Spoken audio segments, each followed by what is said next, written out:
NACDL is the association of the nation's criminal defense bar.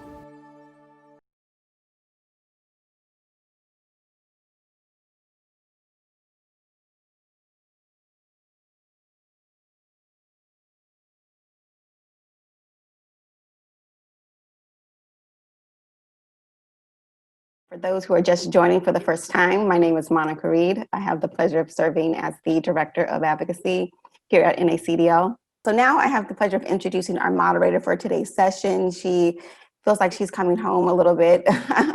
She was a long time at NACDL, I think for 10 years, serving as our State Legislative Affairs Director and Special Projects Director. She is now the Executive Director at the National Network for Justice. So Angelyn Frazer-Giles, the floor is yours.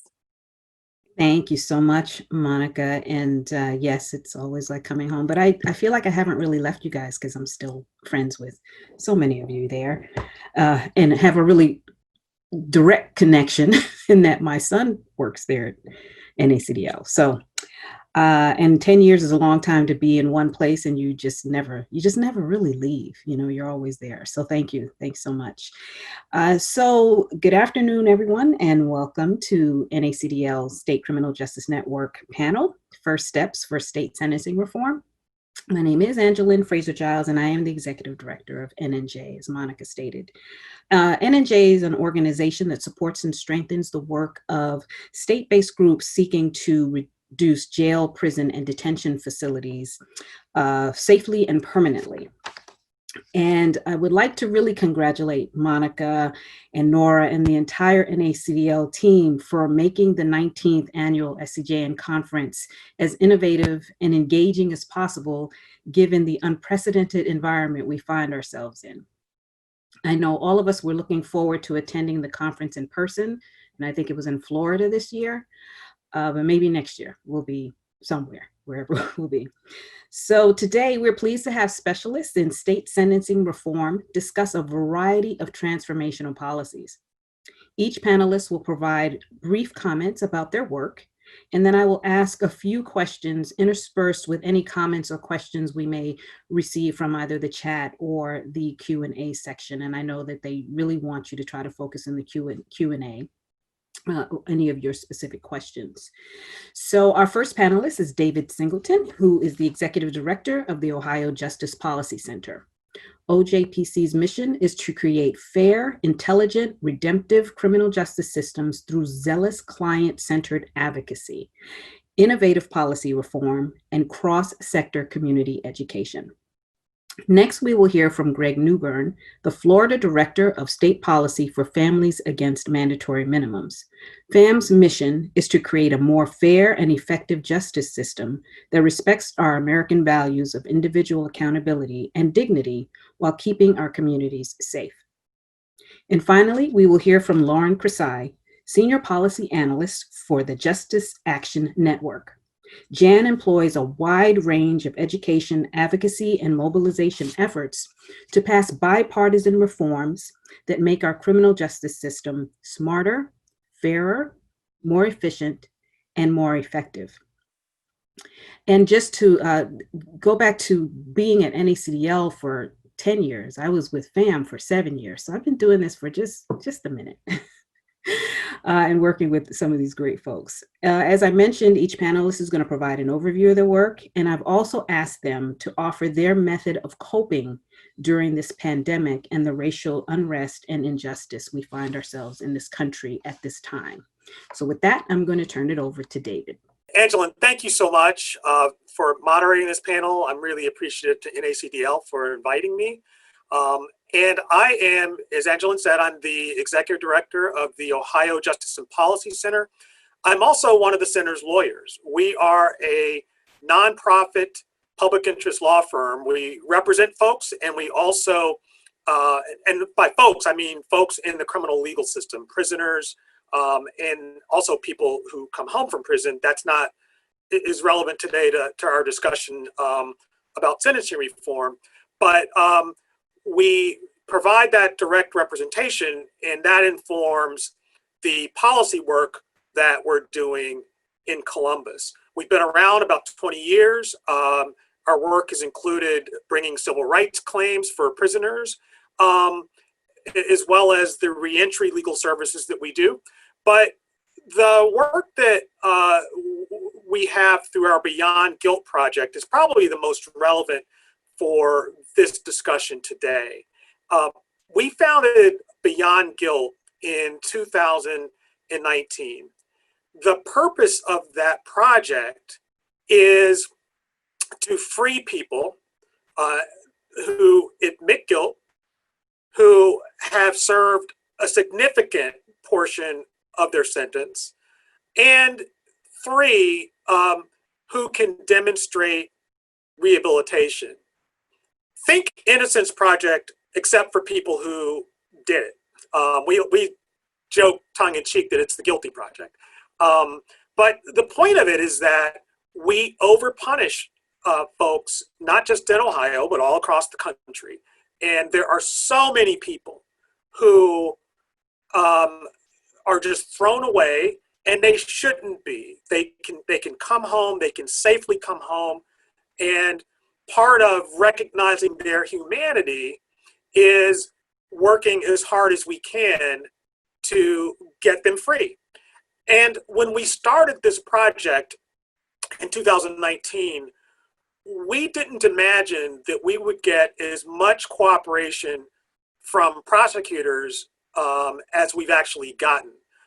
We freed over 20 people so far, including people who were serving sentences for murder, had life sentences for murder, and working with some prosecutor offices, we were able to devise a mechanism to get back into court and get the judge to have jurisdiction to vacate the murder conviction with the understanding that the client would plead to manslaughter and get time served and get out. What is also an important part of that work is coming up with some policy reforms that will give us clearer and more firm avenues back into court. When I say we're creating avenues, we are being very creative. And without prosecutors' cooperation, these creative ways to get back in court would be problematic.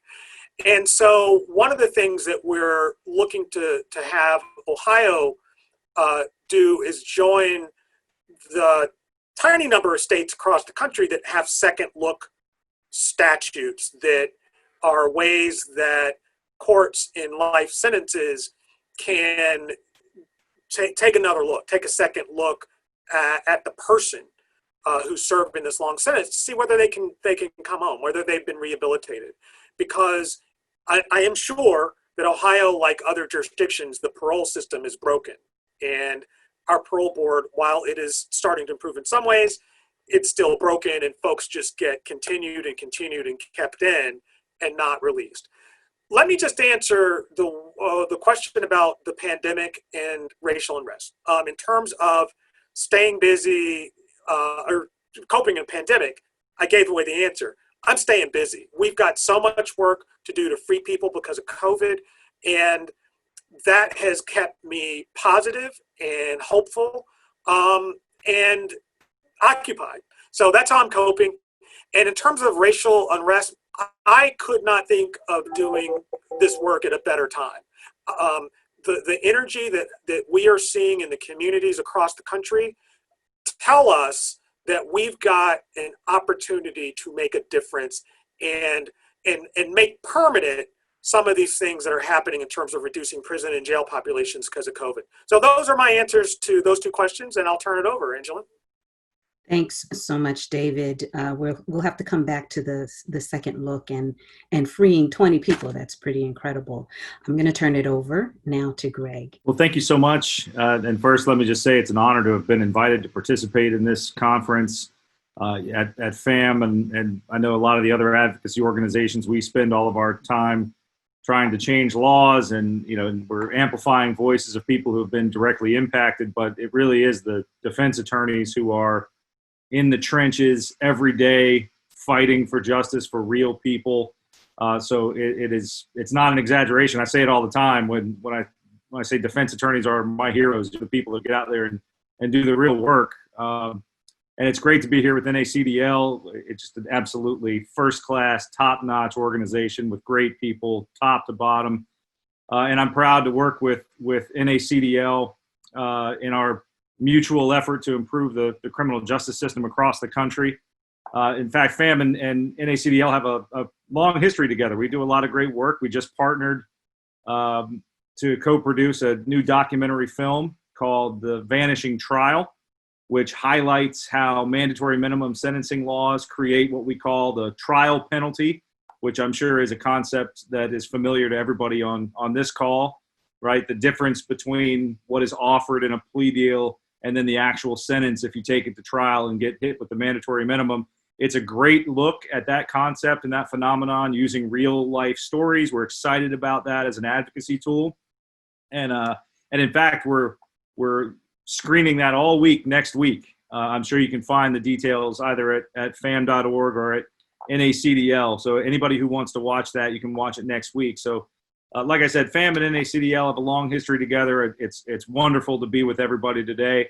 I was really hoping that we could do this down in South Florida. It would have been really nice right now to be at the Breakers or wherever it was scheduled for this year. Maybe we can get back together next year and do this in person, but it's great to be here. So I am the Florida director at FAMM. I've been at that job since 2011. And, Florida's got the worst sentencing laws in the country. And I don't think it's close. We have every conceivable kind of mandatory minimum.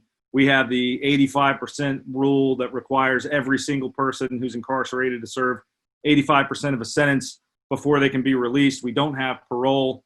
We have all sorts of habitual offender mandatory laws. We have a 2 strikes law called the prison releasee reoffender, which makes the statutory maximum the mandatory minimum. So we've got every conceivable manner of horrific and idiotic sentencing law in Florida. So we are trying our best to make some inroads there and trying to change some of those laws. We've had some success with some of them. It's modest success. There's a whole lot more to do. We got a bill passed in 2014 that changed some of the drug trafficking laws with respect to hydrocodone and oxycodone, which at the time were putting thousands of people into state prison for mandatory minimums. And you'll hear from Lauren. She's done great work on this issue back when she was at Reason magazine. And so we found just thousands of people who were low-level offenders being caught with handfuls of pills, and they were being sent to prison for 3, 15, even 25 years. And we were fortunate enough to be able to change that law. And we're starting to see dividends right now, where state attorneys and other groups are looking to try to release people from these long sentences, citing the fact that the law has changed, and in recognition of the fact that these people are serving sentences that are wildly disproportionate to the offense. I was thrilled to hear David talk about his work in Ohio. We need to do more of that in Florida, and I'm looking forward to talking to him as well about ways that we can maybe steal some of those creative efforts to get back into court. In fact, I started typing an email as soon as David started talking. So hopefully we can chat about that soon. But yeah, so Florida it's uniquely problematic, but in degree.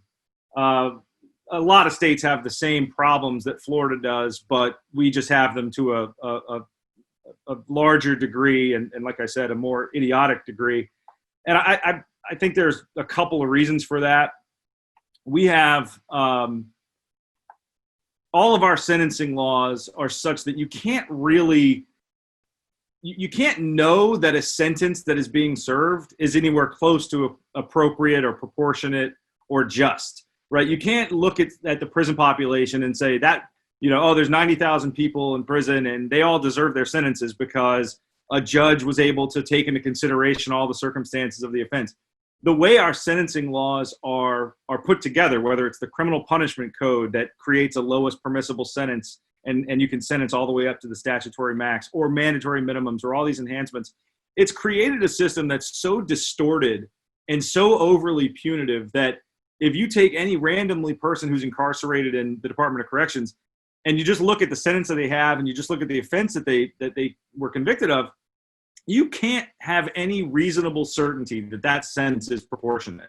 And so one of the things that we're looking at here in Florida is, like David said, trying to come up with ways that can create second chances for some of these folks. Because while we've created all of these horrific sentencing laws, at the same time, we have effectively eliminated all meaningful mechanisms for review of these sentences.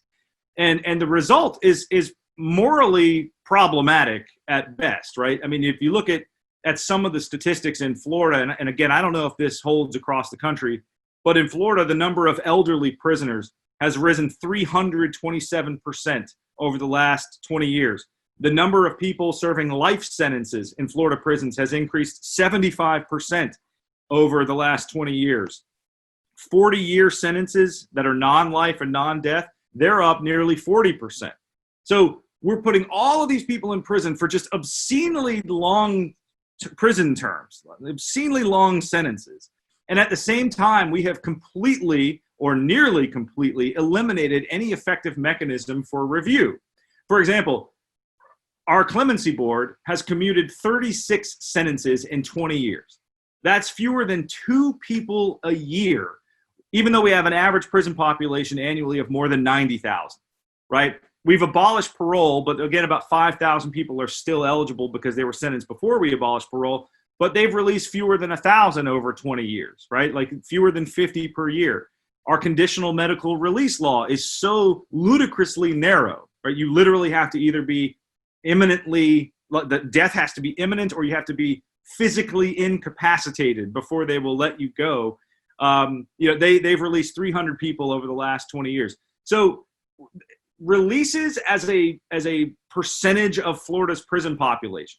All right. So if you take parole, commutation, conditional medical release, whatever, as a percentage, as releases as a percentage of the prison population, every year we release 0.07% of our prison population. So when you take those two things together, right, like we have created sentencing laws that make it to where we have no plausible certainty that the sentences that are being served are just or appropriate or proportionate for virtually anybody who's in there. And we eliminate the mechanisms for review such that we only release 0.07% of people before they max out of their sentences. Those two things in combination mean that something is deeply wrong. So a lot of what we are trying to do at FAMM is create some of these mechanisms for second chances. And that's, like David said, that's second look laws, right? Where you say you have a long sentence and we want a judge to be able to take a second look. Because even a sentence that is appropriate at a time when it was imposed is not necessarily appropriate many, many years later, because we know that people can grow and they can mature and they can rehabilitate while they're serving their sentences. So we want second look laws. We want retroactivity, right? We want the legislature to actually say when they reform a law that it's retroactive, when they admit that they've made a mistake and they recognize that they've made a mistake sometime previously, make these reforms retroactive so that courts can go back and re-sentence people to terms and to sanctions that are appropriate given the current law. We want to expand compassionate release and conditional medical release to people who are clearly no threat to public safety, but who don't necessarily fit the current very strict parameters for what exists in the law now. We think we ought to allow and expand elderly release. It's just a truism in criminology that people age out of crime. Yet we have 25,000 people in Florida prisons right now who are considered elderly. Many of those people just simply don't need to be there, but there is no mechanism in Florida to go back and say, let's take a look at this person to see if he or she still needs to be incarcerated. So we need to create that mechanism and then go back and review those sentences. And then lastly, we need to expand executive clemency. Now, this is not something that you can do via legislation, but it's something that executives, governors, and clemency boards need to do. Like I said, fewer than 2 people a year out of 90,000 going back the last 20 years. In 6 of the last 10 years in Florida, 0 people have had their sentences commuted. And in 8 of the last 20, they could find nobody out of 90,000 people, nobody whose sentence was severe or excessive. And that is just, it's facially implausible. It's unreasonable to think that of 90,000 people, you can only find 2 a year, and in many years, none at all. So we think that governors and clemency boards ought to expand executive clemency, but it's all with an eye toward creating second chances for people who have deserved them. And that kind of underpins all of our work at FAMM, not just here in Florida, but across the country. And so looking forward to the rest of the conversation and answering any questions that anybody has. So thank you so much for having me. Thank you so much, Greg. I really appreciate you providing that analysis of Florida. You know, every advocate or lawyer or anyone you're talking to in any individual state will say that their state is the worst. We know Florida's pretty bad. And so thank you for reinforcing that. I appreciate that analysis of what's going on there. So we're going to turn it over to Lauren. Thanks so much, Angelyn. And I've been on a couple of panels with Greg before, and I always hate following him because he's so passionate and animated. And then I come in and I'm like, I'm not as angry. I'm not as entertaining. So hopefully I will still, you guys aren't too bored with what I have to bring to the table here. But as Greg mentioned, you know, at Justice Action Network, we've also worked with NACDL, love the organization, I've worked with FAMM as well. Huge fan of Monica Reid and Norm Reamer. I'm on the executive committee of New Yorkers United for Justice with Norm and work with him often, and I'm like a huge fan of him. So I'm really happy to be here. I'm honored to have been invited to participate on this. So thank you again, and thank you to Angelyn for moderating this great discussion. As Angelyn mentioned, my name is Lauren Krisai. I'm a senior policy analyst at the Justice Action Network. We're a bipartisan organization working to reform the criminal justice system at the state and federal level. We're a 501c4 organization, which means we can actively lobby and hire lobbyists on these issues as well. I'm a part of our state team and oversee our expanding state work. We work on a variety of issues on criminal justice reform, from pretrial reform to sentencing reform to collateral consequences, pretty much anything you can think of, reentry, probation, parole, and more. And we've worked in a number of states across the country. We've worked in red states, blue states, purple states, and have gotten a chance to see how a wide variety of these states have approached this issue over the years. So I want to kind of provide some perspective of what we've seen and kind of what at least I'm expecting to see in 2021. I'm going to be a little bit more, aka a lot more positive than Greg, because I've worked in states that have passed things. So kind of want to strike that balance here on this panel as well. So I'll just say, like, when Donald Trump was elected in 2016, I think a lot of folks thought we would start to see a decline. And I'm sorry if you hear weird noises. I have my cat right next to me. And I live on a busy road in Brooklyn, so just ignore all that. But yeah, I think when Donald Trump was elected in 2016, I think a lot of folks thought that we would start to see a decline of state activity around criminal justice reform and sentencing reform, especially in states with Republican-held legislatures. But in reality, that hasn't really been the case. Just as an example from our perspective, since 2016, Jan has worked on 26 different sentencing reform bills that have become law in 13 states that we've worked in. And so, you know, and that's been in blue states, red states, purple states, as I mentioned. And so we don't really see this as something that's slowing down, although that's a little bit different here when it comes to COVID, but I'll get into that. But what has been super interesting to me is to see a shifting narrative within the Republican Party on the issue overall. I just say this generally. I keep looking at Greg because I'm usually when I'm talking about this, I'm not talking about Florida. But anyway, I think that while many state legislators have approached this issue in the early to mid 2000s, sort of out of necessity, either to avoid having to build new prisons, there are budgetary concerns, or because their systems were literally in crisis or under federal consent decrees. I think more recently, those issues aside, we've seen more Republicans wanting to work on this issue irrespective of those concerns. And I personally think that's for two reasons. One is just because polling on this issue has been fantastic. I think whenever we've done polling on criminal justice reform, just a wide range of issues, it's always in the high 80s or 90s percentages of support. And we poll Republicans, Democrats, everyone in between.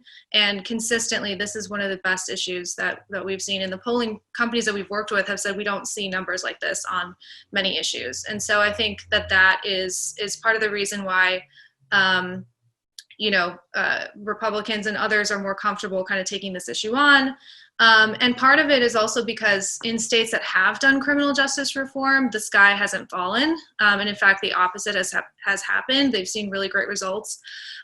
Pew has dug into statistics and found that since 2008, I think more than 36 states have reduced incarceration rates, including some that reduced their incarceration rates by 15% or more, or not rates, population.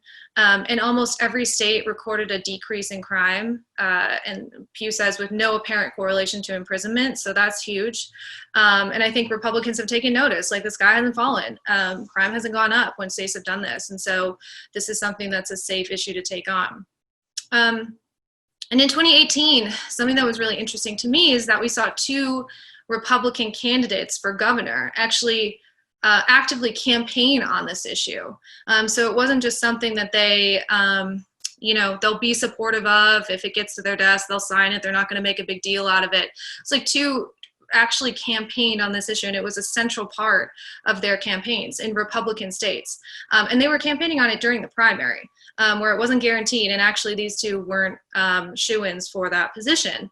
And this is the first time that I personally ever saw that. So that was in Oklahoma with Oklahoma Governor Kevin Stitt and Tennessee Governor Bill Lee.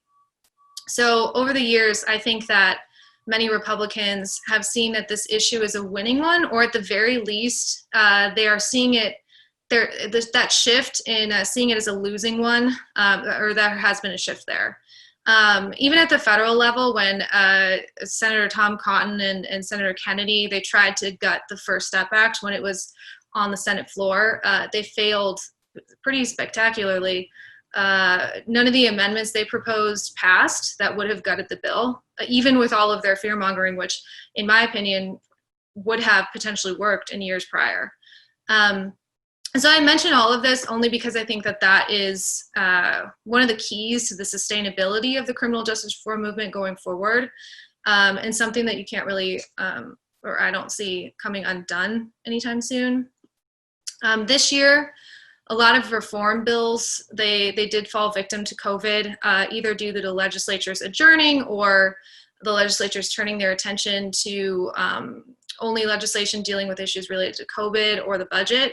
But some are still moving through the process, and others were successful in getting across the finish line. And there's one in particular that I want to focus on, only because I think it underscores the optimism that I'm choosing to have for the reforms going forward, despite of whatever outcomes we see in the 2020 elections at the state and federal level.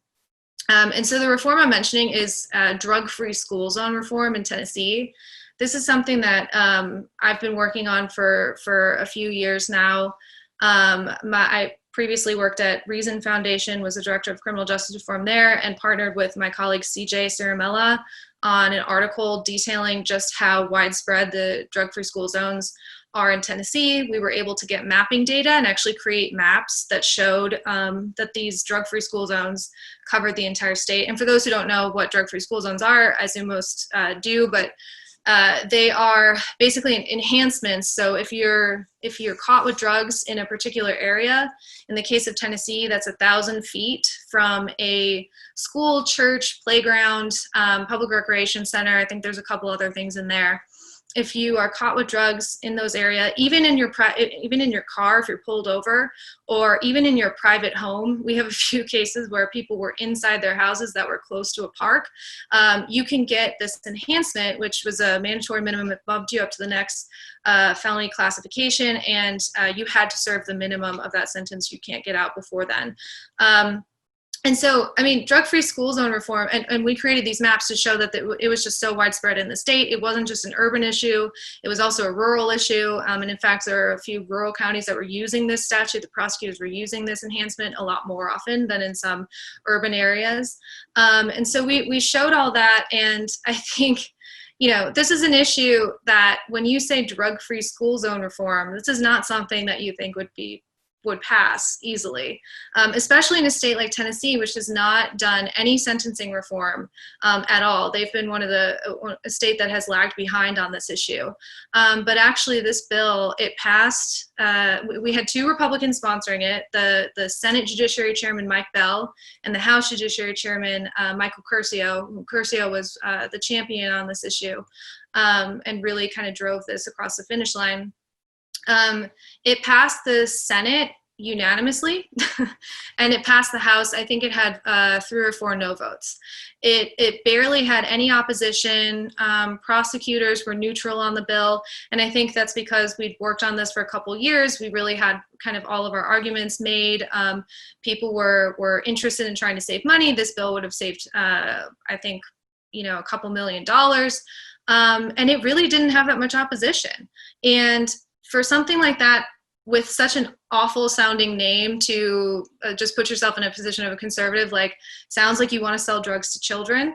The fact that this is the first major sentencing reform that Tennessee passed, it passed this year after COVID had already shut most things down. Like they came back for a few weeks to just finish up legislative business. They did that and they took this up and it passed unanimously in the Senate, nearly unanimously in the House. I think that that shows that there's definitely an appetite to do more, not only in Tennessee, but in other places as well. And that this issue just isn't as controversial as it once was.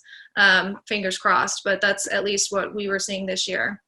And then I don't want to go over my time, but just real quick, I will say besides that in 2020, just still focusing on 2020, I mentioned that a lot of bills were stalled or not passed because of COVID. But I will say that one thing that happened that was positive for our efforts is that many state and local jurisdictions, they had been releasing individuals from prisons and jails to slow the spread of COVID. Just for example, in Tennessee, their jail population was reduced by 30%. And they've seen crime decreases as well. And in Kentucky, the home state of our executive director, Holly Harris, the number of counties have reduced their jail populations by more than 30% as well. And while many folks like in these places, that were released, they were there pre-trial, and many, I'm sure, they wouldn't have been locked up for some of the things that they were arrested for if they were in other states. All of that aside, the fact that these states are doing these releases sets us up to make the case for more widespread reforms going forward. It's going to be hard for prosecutors and sheriffs who let certain people out and who could typically be against reform to argue that we shouldn't put in statute what they've been putting in practice for months. And so, and that's, might be around bail reform or just generally sentencing reform or other issues, second look, things like that. But going forward, I do think that overall criminal justice reform, reducing populations, creating better outcomes in the system is an issue that will continue to be taken up by legislatures. I'm choosing to be optimistic because if I'm not, then it's just too depressing. So anyway, with that, I will turn it back over to Angelyn. Thank you so much again. Lauren, thank you very much. And I'm going to ask you and then go back to Greg. You did not provide what you were doing. Oh. You are in Brooklyn, where I'm originally from. So what are you doing to cope during these times? David cheated. I just want to say that working more hours is not a coping mechanism, okay? We want to instill in people that they should be taking care of themselves along with the work. We've always worked many, many hours doing this work. So give me something that you can tell people to cope in these times. It's got to be something other than just throwing yourself into the work. Well, I don't know. I mean, I've thought about this question a lot up to this panel. And I think, just from my perspective, it's not, I mean, I've worked on these issues since 2012. And the problems within the system are not necessarily new to me. This is an issue that has, affected me and the people I love. But, just thinking about how I've been coping, I just don't think that from my perspective, it's not exactly a time for me to be feeling comfortable. And I think one of the things that I've been doing during this time is just reflecting on, the privileges that I've been able to experience in my life, and figuring out how I can better focus, racial injustice in the work that we're doing. This is obviously an issue that we focus on all the time in the work that we're doing, but just personally, I think figuring out a better way to just make it a center of what we're doing and uplift the voices around us, especially those who are directly impacted, is something that I've been thinking a lot about and trying to incorporate in the work that I'm doing. And so, I know that's not exactly a self-care coping answer, but I really do genuinely feel that this is not a time for me to be feeling comfortable. And just because I'm working on this issue doesn't mean that, I get to kick back and just not actually reflect on what, how I can be better. And so that's my honest answer. That's just what I've been doing. So Thank you. Hope that didn't look like I was cheating, because it's No. And I'm totally teasing David. He knows, but no, I appreciate that answer. And yes, there's a comfortableness that comes, but there's also a realization that we are all privileged in one way or the other. We know that there are people who've lost their jobs, and we are not in a place where, we have to go in. Many of us have to go into a job. And we're not, considered the folks who are on the front lines. We're not nurses and things like that, although some of our family members may be. So I appreciate that. I appreciate that response. Greg, did you want to say anything? Well, if work is cheating, I can't answer this question without lying or cheating, because that really is what I'm doing. Now, it's not like I'm down in the coal mines, I love my job, and I don't consider it to be work in a lot of ways that a lot of people, like I said, I'm not trudging down to the coal mine. I work from home, and I love what I do. And I feel like every minute that I'm working, I'm taking a step that I need to take. And I don't know if it's just, a personality defect or whatever, but every minute I'm not working, I feel like I'm taking a step back. So I work all the time. If I'm not working, I feel like I'm not doing enough. So I just work, and I take comfort in working. So that's how I cope, Okay. I'm privileged to be able to do the work that helps, so Yes, most definitely. And I think we're all in this because we do want to effectuate change, right? Effectuate change. And so we are all always working, trying to do that, and trying to bring the voices of those who, are voiceless to this movement, to this discussion always. So thank you. I appreciate all of you. I'm going to ask a couple of questions, and I'm going to go back and forth because I want to touch on a few things that all of you have said, but I also want to make sure that I have incorporated some of the questions that are coming into our Q&A section, because I never want the folks who are really chiming in and listening in to feel like they are, they're on the back burner in terms of questions. So I'm going to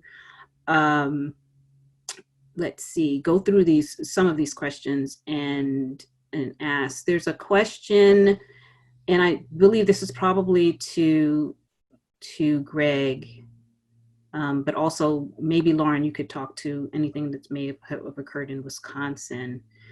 My perception is that repeat offense rate among inmates released because of COVID-19 has been low, despite one high-profile offense by such an inmate in Florida. Is my perception correct? One county in Wisconsin reduced their jail population from about 500 to 65. And I also want to say that one thing that I've learned when I first started doing this work, before you answer that, Greg and Lauren, is I met a few folks who had been formerly incarcerated, and one of the things that they discussed a lot was language, and some of the language that we use to talk about people who've been formerly incarcerated or who are currently incarcerated can be demeaning to folks. And so I just want us as advocates and activists in this world to really be conscientious about the language. So it's, not necessarily inmate, it's persons incarcerated. And I know it's more words to kind of get off your tongue, but I think if we as the community of activists don't talk about people as people and with their humanity, then we can't expect the folks who may not be on our side to do the same. So with that, I'm going to let Greg, if you want to answer that. Yeah. Obviously, it was horrifying to see that someone who was released from Hillsborough County Jail is charged with murder. I don't know what the circumstances were that led to that person's release. My understanding is that if he had posted a modest bail, he would have been out anyway. And there really wasn't much by way of, it wasn't COVID necessarily that did it, but, it was part of it. At the same time, tens of thousands of people have been released across the country from county jails, state prisons, and federal prisons.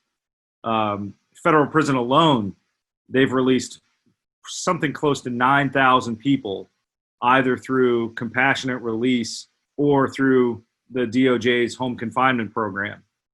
I haven't seen comprehensive data on this. I'm not sure it exists, but we haven't seen this like massive crime spike that because we would have seen it, right? Like if all of these people who have been released were going right back out and committing all of these heinous crimes, rest assured the media would be covering it.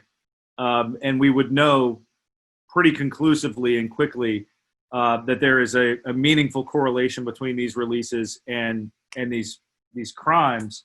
We of course have seen homicide spikes and we have seen some other violent crime spikes, but those predate the COVID releases, and there doesn't seem to be any meaningful correlation between the two. Like it's not like the people who are committing these crimes were the ones that were released. And in a lot of ways, this is a microcosm of the entire problem, right? Like one guy gets out and it does something horrific. But that's not the way we ought to be making these decisions. The way that we ought to be making these decisions is based on evidence and based on cost-benefit analysis. And when you say if one guy does something wrong, we have to keep tens of thousands of people in these COVID-riddled hellholes where they're going to get sick and die, well, that's not a proper way to analyze this, right? We said this when we were writing letter after letter after letter to Governor DeSantis in Florida, begging him to do something about the prisons here. We're saying, look, this was a pandemic that required us to shut down everything in the state. Like everything that we did was fundamentally changed because of this pandemic. The one exception was the prison system where you did nothing different, right? Like you had to shut down every restaurant, gym, bar, salon, everything had to close. You had to shut down the entire economy because of the scale of this thing, but prisons didn't change at all. The cost-benefit analysis, the calculation about who needs to be in prison and who doesn't, none of that shifted. They haven't let out anybody in Florida, not one person. Not one person. We've had 75 people die. We have 15,000 who have been infected with COVID in prisons. 2,500 of the COs and the staff have been infected. They're dying too. They haven't released anybody. So, and it's all premised on this idea that we should have zero tolerance for any risk at all. We don't have the same way, we don't think about this the same way when we're thinking about reopening schools. They don't say if one child gets sick, no school can open. They actually are approaching these things using cost-benefit analysis. The only exception is the prison system. And that's because of ideological priors and so on. They're so deeply afraid of their own shadows that they won't do anything that creates even the slightest amount of risk for their political careers. It's wrong, it's unjust, it's immoral, it's stupid, but that's where we are. Right. No, I agree, Greg. And I think that given that we are being faced with all of these challenges. We're being faced with COVID. We're being faced with protests. We're being faced with, family members. When COVID first hit and things got shut down, a lot of the folks that we work with were trying to get in touch with their family members. And because there was a lockdown completely, they couldn't even get calls in and out of the prisons and the jails. And so the inability for us to effectively deal with this on the front end would then enable people to come home early. Now we're dealing with a system that if you do start letting people out, they're going, and they've been in these confined environments, they're going to only end up bringing COVID, if in fact that they're infected, back into communities. And so I think that we were not fast enough in dealing with this crisis in a way that would protect all of us, right? And the family members that want their families to come home, and communities that, also want to be safe. And so I thank you for that in terms of looking at what Florida is doing. So I'm going to ask one more question from the question and answer, and then I'm going to ask a couple of questions myself. So this is, I don't think goes to anyone in particular, so anyone can answer. If David or Lauren, you want to pick up on this. On the retroactivity front, any strategy recommendations for overcoming separation of powers argument and finality arguments? Much opposition in our General Assembly to ideas of retroactive sentencing reform. So there's opposition in terms of retroactivity. Sure, I can jump in quickly. So one thing that we've seen, and I'm just going to cite an example, I think retroactivity is hard only because there's a lot of education that needs to happen around this. I think that as far as and I'm talking with Republicans, I think that there's much more of a comfort level, I think, with just discussions of revisiting some of these sentences that we've started to see, especially when laws change and people are still in prison who wouldn't have been in prison if they were sentenced under these laws. So for example, in Oklahoma, I mentioned Governor Stitt, the state or the public passed a ballot initiative that said that most low-level drug possession offenses are now misdemeanors. They eliminated prison time for some of these offenses, but they still had a pretty significant population that was incarcerated for these offenses. And I mentioned that just as a disclaimer, like Oklahoma still has like the #1 incarceration rate in the country. So if that's shocking, that's part of the reason why, but they're slowly starting to undo some of this stuff. When the public passed that ballot initiative, passed overwhelmingly, but then the Governor Stitt, when he came into power, he was like, well, this isn't fair that there's people who are still incarcerated. Now, this is the lowest level type of offense that you can imagine, like drug possession, and there were some low level property offenses. And so I think that helped just kind of with the idea of retroactivity. But what he decided to do is he tasked the Pardon and Parole Board with reviewing the case files of every single person who was incarcerated for these offenses, handing him a list of all the people who they recommend should be released, and he just granted a blanket commutation, I think the largest single-day commutation in the United States for these individuals. And so I think that, just to answer the question, I think that Republicans who are typically, or you would think would be against kind of retroactivity, I think they're far more comfortable with the idea of doing retroactivity, but just having that kind of stamp on the individual cases. That's not necessarily ideal depending on what reforms that you're talking about, or like what that have passed that you want to make retroactive. But I think that from what we've seen, just having that conversation about, okay, this passed, the law has changed, let's look at every single person who's incarcerated for this, take a look at it, see if they can be released. And I just think that having that extra check just makes conservatives who, frankly, I was surprised that this was such a palatable thing and that he wanted to do it this way. But it just shows that I think that there is an appetite for it if it's just framed in the right way.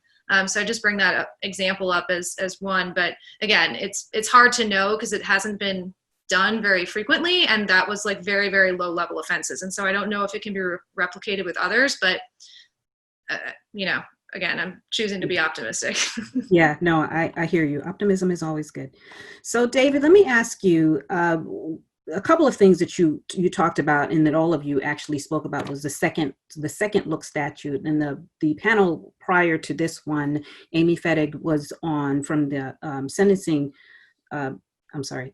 project. She talked about these, the second look statutes and in some of the 16 states, I think they're actually looking at this. So could you talk a little bit about what the second look statutes look like?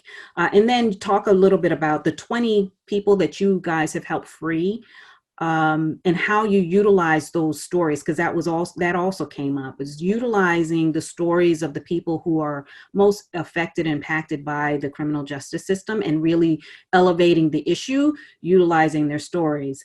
So could you talk a little bit about that?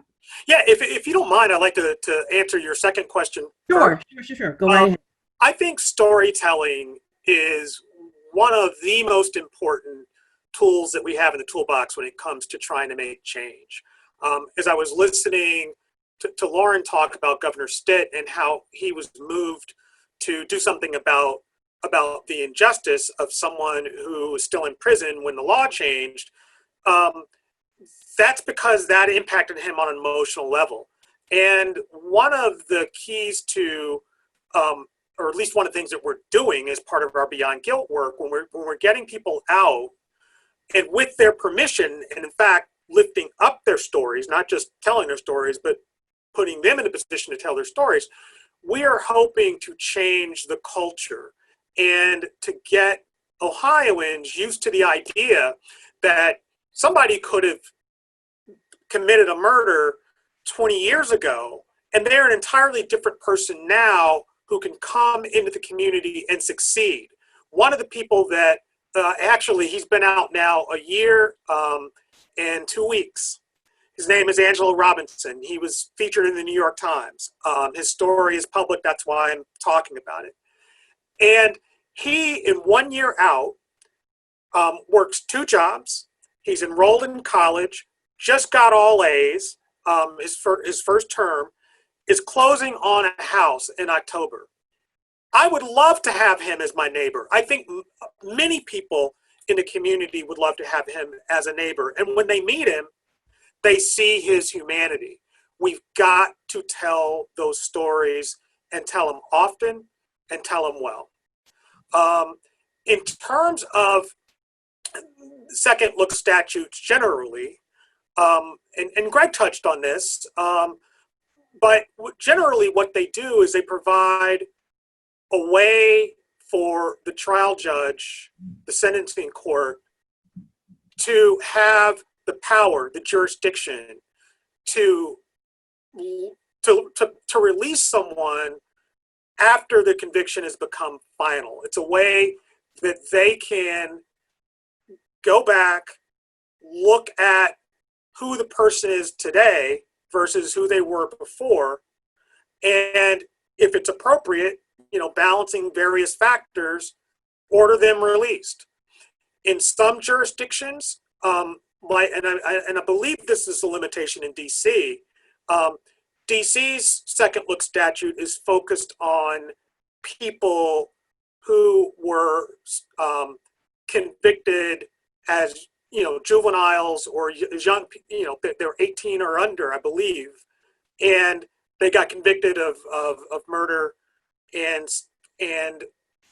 the second look provision gives judges there an opportunity to undo the injustice of sentencing someone to life when their brain hasn't fully formed. We know all that brain science about when you're young and you haven't yet matured, you're going to be more impulsive. And what you did when you were 17 is not who you are when you're 30.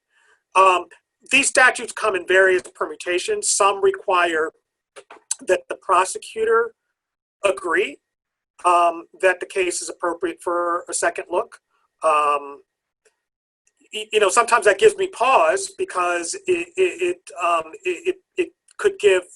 does give the prosecutor a veto power. But one of the things, though, that I am seeing in Ohio is that we've gotten a number of prosecutors to say, you know what, this person's probably different now than they were then. Let's take a look. So I don't think that's necessarily a bad thing. What I want is a tool and a vehicle to at least have the opportunity to persuade a prosecutor to get on board. Let's go try and do some justice together. So there are different ways that these statutes are framed. And Lauren and Greg may be able to, or Lauren particularly, since she has got the national focus, may have more to add to that. But that's basically what those statutes do in a nutshell. Okay, thank you so much for that explanation. So we're winding down time here, but I want to give you all a opportunity to say any last minute closing comments. But really quickly, one question that I have is, as we are in this pandemic and we are unable to go to courthouses or go meet our legislators in district settings, what have you guys been doing, or what have your members been doing to be creative in how they reach out to their legislators? I mean, there's always the letter and there's always calls, but is there anything else that you see out there that people are doing to really try to connect with their legislators? We're on 50 million Zoom calls a day, I know, but what do you see in terms of folks doing that? And just really quickly, like a minute each, if you could do that, and I'll start with Lauren. And then I want you to say how we can get in touch with you if folks want to get in touch with you and discuss these things further, if you want to provide any of your information, your websites and whatnot. So start with Lauren.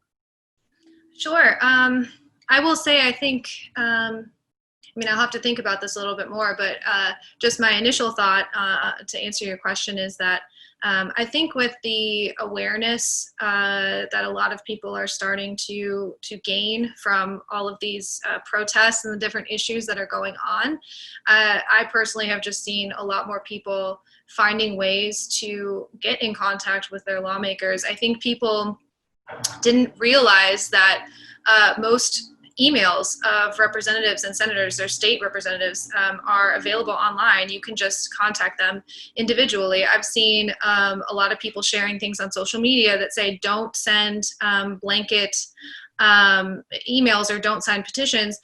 Write your own email, write your own concerns, call your office and make sure that your concerns are heard. And I gotta say, like, in the states that I've worked in, state lawmakers don't hear from their constituents a lot. And so when they do, it really does matter, especially in some of the smaller states. When they're starting to hear from people and they have individualized emails, individualized concerns that are conveyed to them, they pay attention. And so I've noticed that a lot more people who haven't typically been engaged on these efforts or this work, but who are passionate now about bringing reform across the finish line, are engaging in that way. And so it's really been interesting to see. I don't know if that's new or innovative, but it's just something I personally have noticed. Okay, thank you so much. Greg? Sure. So we have asked our members to really focus on the election, because it's our position that we're not going to get the kind of change that we need in Florida sentencing laws with the same people who have been there and done nothing about them. So we've asked all of our members to get engaged and focus on the election. We worked with a partner organization here in Florida called Florida Cares, a grassroots organization that represents the interests of incarcerated people and their families. And we created a website called FloridaJusticeVoter.com, FLJusticeVoter.com. And we asked every single person running for the state legislature how they would vote on 12 reforms that we wrote. Some of them were bills that had been filed, some that we wrote ourselves, and we gave them the text of the bill, we gave them the summary, and we said, would you vote yes or no? Because we were sick of hearing things like, well, all options are on the table, and all this dismissive garbage they always say. So we said yes or no, and then we gave them all of our members this information, and then we give them an option. Go and tweet to them and say, fill out this thing, or say thank you for doing it, or say, hey, I want to hear what you say. What you think about this, fill out this survey, go on their Facebook page and tag them and say, go do this. So we tell them, find them online, and we tell them how to do that. Follow them, and we tell them how to do that, and then hound them mercilessly. Don't let them take a breath. Don't let them go online and tweet about a baseball game or a football game without hitting them with 20 tweets that say, do something about sentencing reform. So we are trying to find every way you can. I don't want these people to be able to go have breakfast without somebody popping up next to them and saying, do something about sentencing reform. I don't want them to have a life unless they do something. So we're trying to build up this army in Florida and everywhere to make that happen. So, yeah, I mean, FloridaJusticeVoter.com, and then find them, follow them, and hound them. Thank you. Yeah, Greg, you are definitely passionate about this. I used to work for legislators, so it's just hilarious to me that that you would do that, because they did that to my legislator all the time, and then she would just come and give me all of the all of the work. So Sorry, staff. Yeah, staff does it all. David, do you want to add anything? Yeah, I'll just be brief. What Greg said, and also one of the things, though, we're trying to do, particularly because stories matter, we were, before COVID, getting legislators into prisons to actually meet the human beings that we represent. That's challenging now with COVID, and we're exploring ways that we can try and do that virtually, because seeing the humanity of someone up close, there's no substitute for that in this difficult work that we do. So we're gonna have to be creative in trying to make those meaningful visits happen in the COVID era. Well, thank you all so much. You never think an hour could go by so fast, and you can't get to every question and comment, but I want to thank you all for providing your time. The expertise that you provided is definitely invaluable. And thank you again to Monica and the team at NACDL for putting this together. And I just want to say, take care of yourselves, be safe, and we will continue this work. Thank you.